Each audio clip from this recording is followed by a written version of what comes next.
Позвонила Каэлана из Якутска и прислала запись телефонного разговора с Александром Габышевым. Ходишь, да? На прогулку выходишь? Саш, ага. Хожу, на прогулку хожу. Угу. Можешь передать привет всем с праздником? Можешь передать? Могу. Давайте, ага. Можно, да? А, можно? Всем передаю привет, всем желаю всего доброго, хорошего.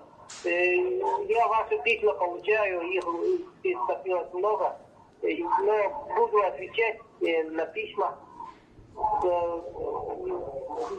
Потерпите немножко, потому что у меня тут Завал. времени очень мало читать письма, поэтому с задержкой буду делать. Ну, придется вот так вот переписываться. Но обязательно буду отвечать на письма. Спасибо, ничего, давайте. Можешь уже отключить.